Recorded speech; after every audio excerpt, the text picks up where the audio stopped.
নমস্কার বন্ধুরা, আমার ইউটিউব চ্যানেলে সকলকে স্বাগত। আজকে আমি এক অসাধারণ জলখাবার বানিয়ে নিতে চলেছি। চলুন তাহলে দেখা যাক।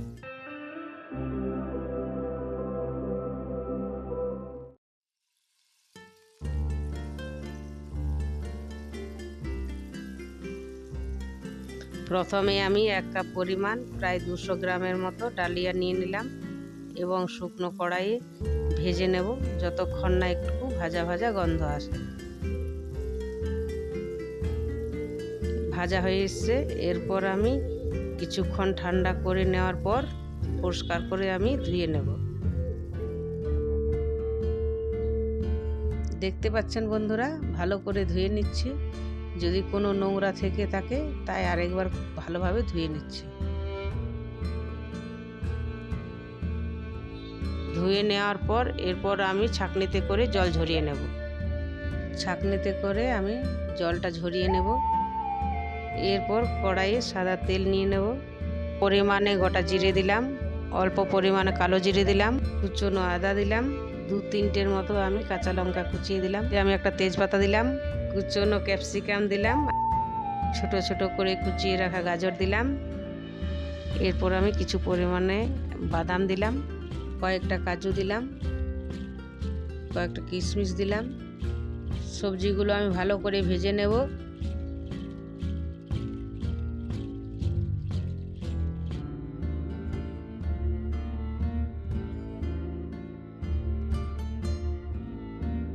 অল্প পরিমাণে কুচনো নারকেল দিলাম। সবজিগুলো খুব বেশি ভাজবো না। আমার ভিডিও ভালো লেগে থাকলে লাইক, শেয়ার ও সাবস্ক্রাইব করতে ভুলবেন না। সবজিগুলো ভালো করে ভাজা হয়ে গেছে। আগের থেকে ভেজে ও ধুয়ে রাখা ডালিয়াটা দিয়ে দিলাম। এরপর সমস্ত উপকরণগুলো একসাথে আমি ভেজে নেব।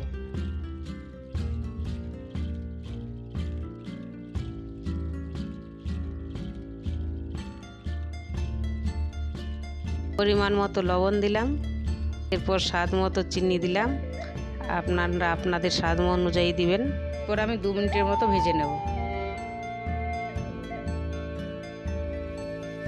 2 কাপ পরিমাণের মতো জল দিলাম। যে পরিমাণ কাপে আমি ডালিয়াটা নিয়েছিলাম সেই পরিমাণে আমি জলটা মেপে দেবো। 1 কাপ ডালিয়া হলে আমি 2 কাপ জল দেব। এরপর আমি 10 মিনিটের মতো সিদ্ধ হতে দেব।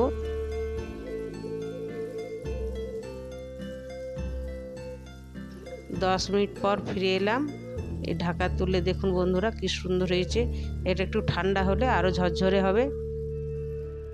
ডালিয়ার এই রেসিপিটি স্বাদে অত্যন্ত সুস্বাদু হওয়ার সাথে বলকার ও পুষ্টিকারও।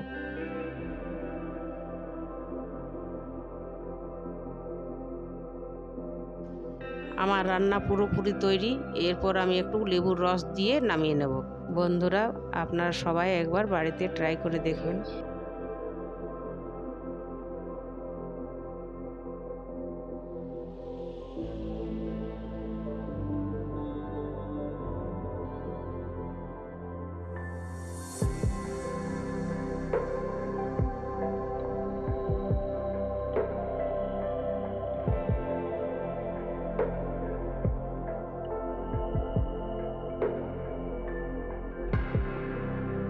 আমার সম্পূর্ণ রান্না কমপ্লিট।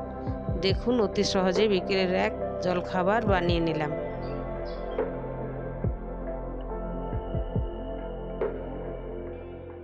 আমার ভিডিও যদি ভালো লেগে থাকে তাহলে লাইক, শেয়ার ও কমেন্ট করতে ভুলবেন না। দেখা হবে পরের ভিডিওতে।